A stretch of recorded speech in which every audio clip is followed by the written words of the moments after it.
एकादशी का व्रत किया था अम्बरीश जी ने। पारण करने जा ही रहे थे, तभी दुर्वासा जी आ गए।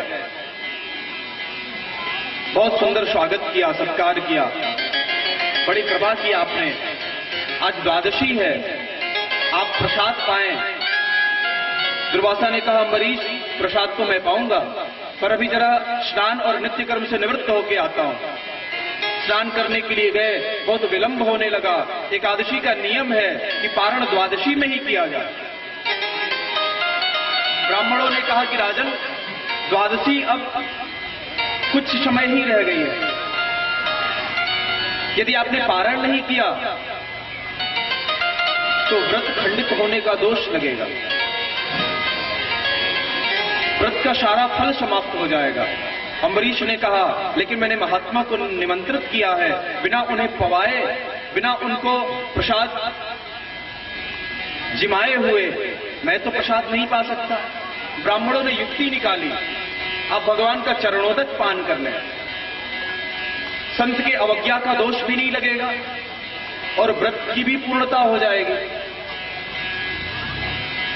ब्राह्मणों के आदेश से चरणोदक का पान किया। दुर्वासा आए, इतने क्रोधित हुए जान करके।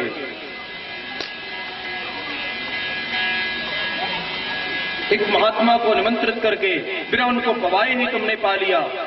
भयंकर क्रोध से कृत्या को प्रकट कर दिया। जैसे ही कृत्या को प्रकट किया, भगवान का सुदर्शन चक्र कृत्या को भस्म करके दुर्वासा जी के पीछे लग गया। अब तो भागे दुर्वासा जी, भागते जा रहे हैं। विष्णु लोक को गए, ब्रह्मा जी के आ गए। ब्रह्मा जी से कहा, प्रभु बचाओ मुझे, मेरी रक्षा करो। ब्रह्मा जी सावधान हो गए, किससे? बोले, चक्र मेरा, भगवान विष्णु का चक्र मेरे पीछे पड़ा है। ब्रह्मा जी ने जैसे ही भगवान के चक्र के बारे में सुना, कहा जल्दी भाग जाए यहां से, हमारे लोक को छोड़ के निकल जाइए, वरना ये चक्र आपके साथ हमारे लोक को भी भस्म कर देगा। शिव जी के यहां पहुंचे। देखिए, ये दुर्वासा जी शिव जी के ही अंशावतार है। भगवान शिव के चरण में गए, प्रभु इस चक्र से हमारी रक्षा कीजिए। शंकर जी ने कहा, दुर्वासा भगवान का चक्र है, इससे मैं भी रक्षा नहीं कर सकता आपकी। शिव जी के ही अंशावतार है। देखिए, बड़ा सुंदर संकेत है। भक्त का विरोध करने वाला, भक्त के विरोध करने वाले की रक्षा भगवान करें, ये तो एक अलग बात है। उसका बाप भी बाप के जैसा व्यवहार नहीं करता। शंकर जी दुर्वासा के पिता के समान है, उनके अंशावतार है दुर्वासा। शंकर जी ने भी आश्रय नहीं दिया, क्योंकि जगत पिता की अवज्ञा करने वाला यदि सांसारिक पिता का आश्रय चाहे तो कैसे प्राप्त होगा उसे। और फिर भगवान विष्णु के पास गए, चरणों में गिर पड़े। भगवान ने कहा, दुर्वासा जी रक्षा तो मैं बिल्कुल कर देता, किंतु मैं स्वतंत्र नहीं हूं। स्वतंत्र होता तो रक्षा कर देता। नारद जी ने रामचरितमानस में भगवान को कितने अपशब्द कहे। नारद जी ने कहा, प्रभु परम स्वतंत्र न सिर पर काऊ, आप परम स्वतंत्र हैं। लेकिन भागवत में भगवान ने स्वयं स्वीकार किया, अहम भक्त पराधीना न स्वतंत्र इव द्विज साधुभिर्ग्रस्त हृदयो भक्तैर्भक्त जन प्रिया। दुर्वासा जी, मैं भी स्वतंत्र नहीं हूं। अहम भक्त पर अधीन, भक्त का अधीन हूं। ये भक्त की रक्षा के लिए सुदर्शन आया है, इसको तो मैं भी नहीं रोक सकता। दुर्वासा जी ने कहा, तो क्या शरणागति व्यर्थ हो जाएगी? परमात्मा की शरणागति भी क्या व्यर्थ ही चली जाएगी?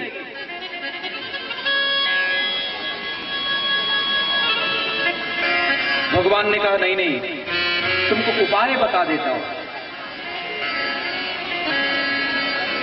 जाकर के जिस भक्त का अपराध किया है तुमने, उनकी शरण में हो जाइए, तब आपकी रक्षा हो सकती है।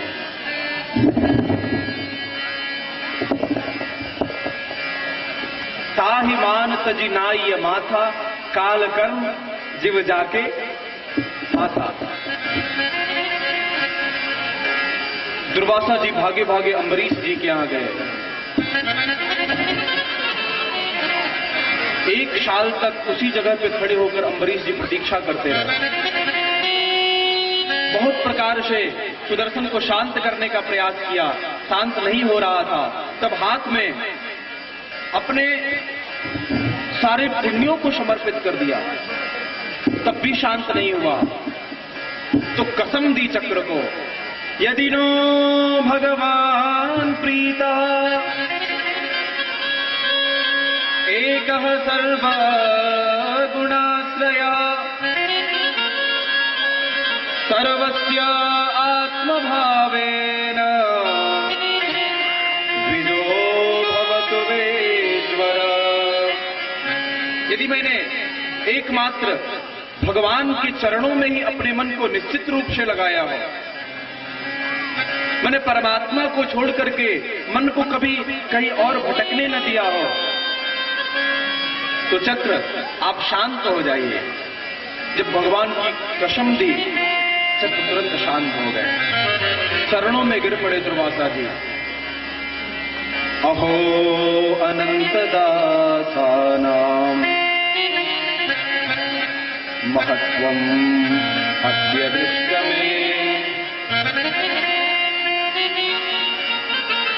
अम्बरीश जी, भगवान के भक्तों का महत्व, भगवान अनंत के दासों का महत्व आज समझ में आया है मुझे। मैंने तो आपको मारने के लिए कृत्या को प्रकट किया था, पर मेरी रक्षा करने के लिए आप अपने जीवन का सारा पुण्य ही समर्पित कर दिया। चरणों में गिरने लगे। अम्बरीश जी ने उठा लिया। ये उल्टी गंगा क्यों बहा रहे हो आप? प्रभु, अब चल करके प्रसाद पाइए, क्योंकि मुझे भी भूख बहुत जोर से लग रही है। दुर्वासा जी ने कहा, क्या अब तक आप भूखे थे? 1 साल हो गए भ्रमण करते हुए दुर्वासा जी को, तब तक अम्बरीश जी वैसे ही भूखे प्यासे खड़े हैं। दुर्वासा जी को प्रसाद खवाया, स्वयं भी प्रसाद पाया। ऐसे परम भागवत अम्बरीश जी, इन्हीं के वंश में, अम्बरीश के वंश में ही युवनाश्व हुए। ये वही युवनाश्व हैं। इनके भी पुत्र नहीं था। यज्ञ कराया पुत्र की प्राप्ति के लिए, लेकिन रात्रि में यज्ञ मंडप में बहुत जोर से प्यास लगी युवराश्व को। जल ढूंढने लगे, कहीं मिला नहीं। यज्ञ का वो अभिमंत्रित जल रखा हुआ था, उसे ही उठा करके पी गए। सुबह ब्राह्मणों ने देखा, अरे राम राम, ये पुत्र के लिए अभिमंत्रित जल कहां गया? सबसे पूछने लगे। युवनाश्व से पूछा, डरते हुए बताया युवनाश्व ने, प्रभु रात में बहुत जोर की प्यास लगी थी, मैं ही पी गया। महात्माओं ने कहा, युवनाश्व, ये तो आपकी पत्नी को पिलाना था, ये तो पुत्र प्राप्ति के लिए अभिमंत्रित जल था, और आप ही पी गए। अब तो आपको ही पुत्र की प्राप्ति होगी। और उस जल के प्रभाव से युवनाश्व को ही गर्भ धारण हुआ। और देखिए, ये प्राचीन विज्ञान है। आज विज्ञान बहुत उन्नति करके भी अभी धीरे धीरे पुरुष को स्त्री बनाने का नए नए प्रयोग कर रहे हैं। और पुरुष को स्त्री बनाया भी तो गर्भ धारण की क्षमता नहीं है। लेकिन हमारे ऋषियों का प्राचीन विज्ञान, पुरुष को भी पुत्र प्राप्त होता था। अभी हमारा आज का विज्ञान इतना उन्नत नहीं हुआ। शल्य चिकित्सा करके पेट को फाड़ करके पुत्र को बाहर निकाला गया, लेकिन अब इसको दूध कौन पिलाए? मानधाता के स्तनों में तो दूध था नहीं। इंद्र ने अपनी कनिष्ठा उंगली को बालक के मुख में दिया और उसका पान करके वो बालक पोषित हुआ। इन्हीं युवनाश्व के पुत्र मानधाता, इनके वंश में मुचकुंद परम भगवत भक्त हुए। मुचकुंद के त्रिवंदन, त्रिवंदन के त्रिशंको, इन्हीं के वंश में हरिश्चंद्र, जिन्होंने सत्य की महत्ता स्थापित की। हरिश्चंद्र के रोहित, रोहित के बाहु के सगर, सगर के 2 पत्नियां, 1 से 60,000 पुत्र उत्पन्न हुए। बहुत दिव्य यज्ञ चल रहा था सगर का। इंद्र घोड़ा चुरा करके लेकर के चले गए।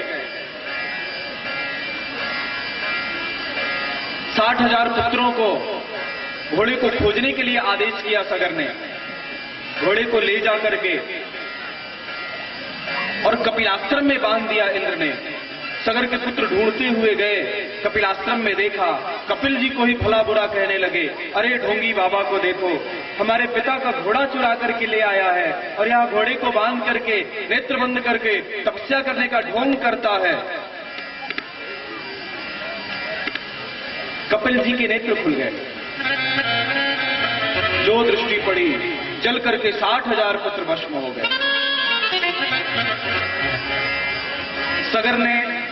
सगर की दूसरी पत्नी से असमंजस नाम के पुत्र हुए। कपिल जी के हाथ पैर जोड़े, बहुत स्तुति की, इन 60,000 पुत्रों का कल्याण कैसे होगा। कपिल भगवान ने बताया कि भगवान की चरणोदक यदि गंगा जी आ जाए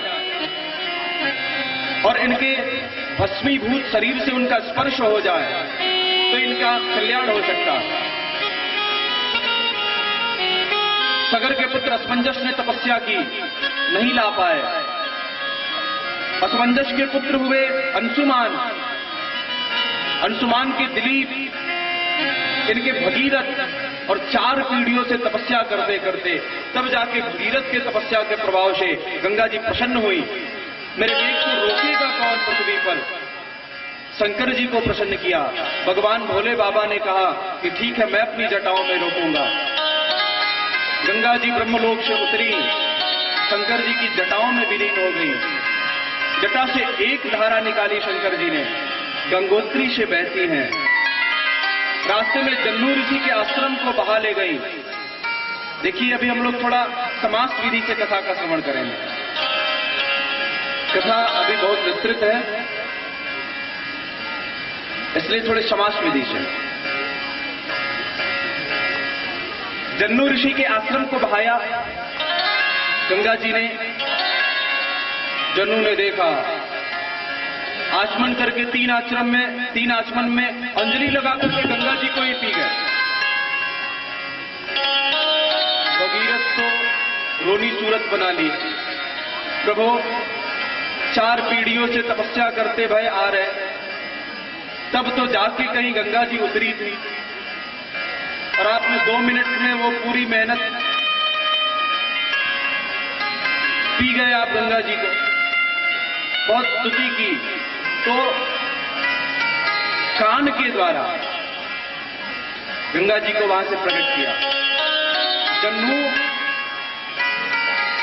ने पी लिया था, जन्नू के द्वारा प्रकट हुई, इसलिए गंगा जी का एक नाम जाह्नवी भी है। हिमालय से उतर के और गंगा सागर में कपिलाश्रम में जाकर के सगर के 60,000 पुत्रों को स्पर्श किया, सबकी मुक्ति हो गई। बोलिए गंगे महारानी की जय, गंगा मैया की जय, भूत भावन भोलेनाथ भगवान की जय, अनंत बलवंत श्री हनुमंतलाल जी महाराज की जय। जय श्री राम। आगे इन्हीं भगीरथ के ऋतुपर्ण नाम के पुत्र हुए। ऋतुपर्ण के वंश में सौदाज, उनके अस्मत, और अस्मत के पुत्र हुए नारी कवच, इनके खटवांग, खटवांग के दिलीप, इन्हीं के वंश में रघु, उनके अज, और अज के जो पुत्र हुए उनका ही नाम दशरथ है। दशरथ जी का जन्म हुआ। देखिए, राम कथा यहां से प्रारंभ करते हैं सुखदेव भगवान, लेकिन क्योंकि कृष्ण कथा को थोड़ा विस्तृत करना है, इसलिए एक श्लोक में गुरुवर्थे यक्तराज्यो व्यचरदनुवनम पद्मपद्भ्याम प्रियाया पाणिस्पर्शा क्षमाभ्याम मृजित पथरुजो यो हरीन्द्रानुजाभ्याम वैरुप्यात् शूर्पणख्या प्रिय विरह रुषा रोपित भ्रू विजृंभ क्रस्ताभ्यर्बद्ध सेतु खलदवदहन कौशलेन्द्रो गतान्न। राम कथा में मुख्यतः दो की कथा, ध्यान दीजिएगा आप लोग, एक दशरथ और दूसरा दशमुख, दो की कथा।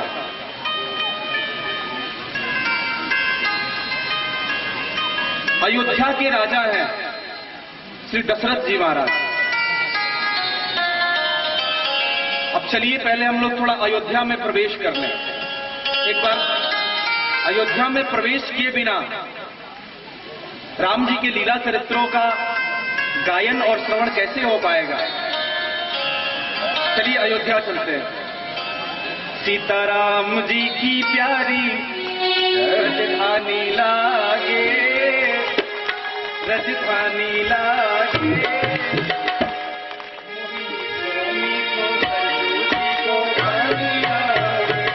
सीताराम जी की प्यारी राजधानी लागे, हो राजधानी लागे, मोहे मीठो मीठो सरयू जी को पानी लागे।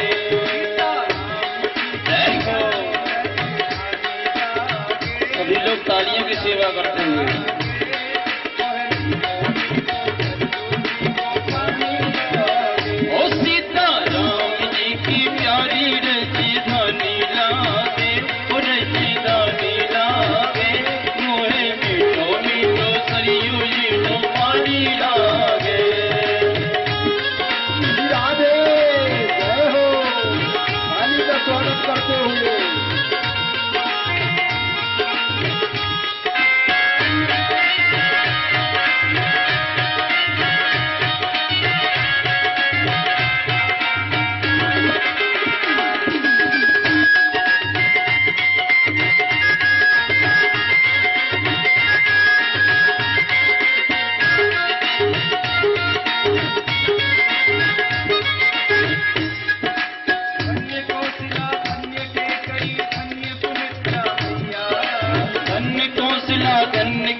सहज सुहावन जन्मभूमि श्री रघुवर राम लला की। सहज सुहावन जन्मभूमि श्री रघुवर राम लला की। सहज सुहावन जन्मभूमि श्री रघुवर राम लला की। जानकी महल सुख सुंदर शोभा लक्ष्मण जी के किला की। जानकी महल सुध सुंदर शोभा लक्ष्मण जी के किला की। आगे कण कण से तो प्रिय हो।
भैया मधुरी वाणी बोले। अवधपुरी में संतों की वाणी कैसी है, कोई एक दूसरे को नाम से नहीं बुलाते। जय सिया राम, दंडवत महात्मा जी ऐसी वाणी बोल बोल के लोगों को इशारा करते हैं। जय सिया राम दंडवत भैया मधुरी वाणी बोले। जय सिया राम दंडवत भैया मधुरी वाणी बोले। करे कीर्तन संत मगन मन गली गली में डोले। ओ करे कीर्तन संत मगन में गली गली में डोले। सीता राम नाम धुन प्यारी मस्तानी लागे। मस्तानी लागे मोहि तो दर्जों को पानी। ओ सीता राम जी की प्यारी रजधानी लागे। हो रजधानी लागे मोहे मीठो मीठो सरियो जी नो पारी लागे। सीता राम जी की प्यारी रजधानी लागे। हो रजधानी लागे मोहे मीठो मीठो सरियो जी नो पारी लागे।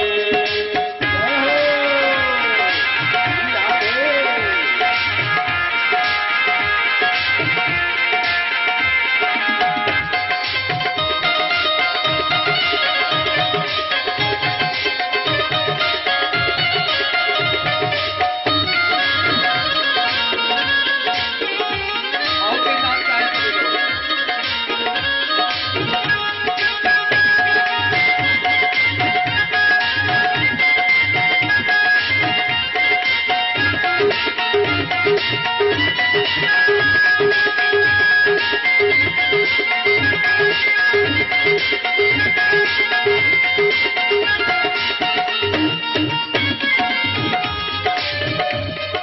प्रभु पद प्रेम प्राप्त करते, प्रभु पद प्रेम प्राप्त करते सब पीकर श्री हरि रस को।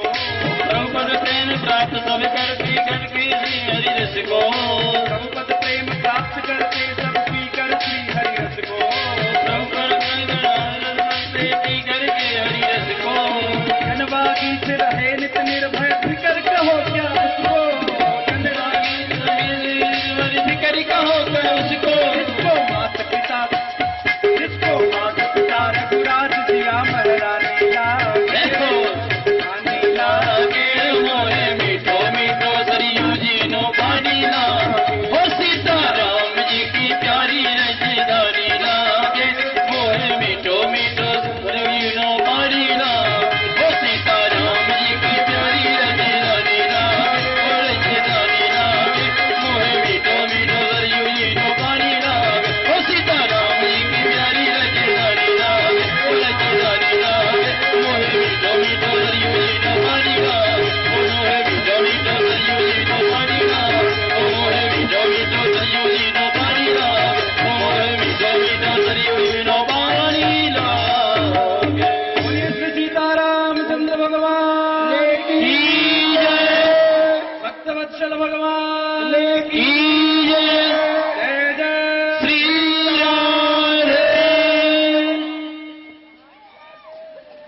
देखिए, रामावतार में दो की ही कथा है,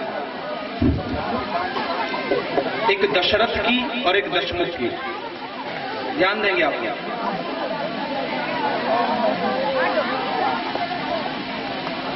और भगवान दशरथ के यहां प्रकट होते हैं और दशमुख को मिटाते हैं।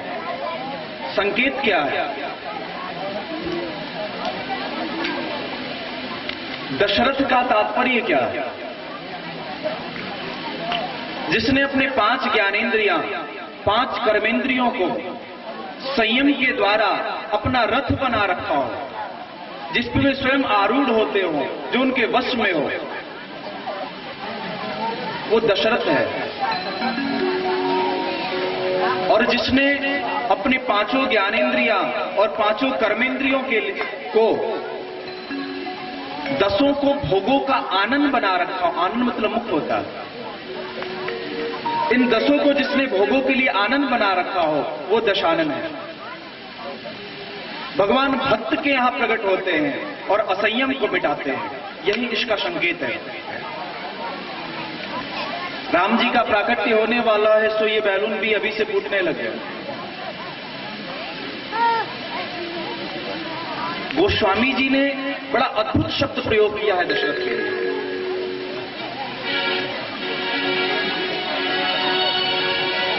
अवधपुरी रघुकुल मणि राव।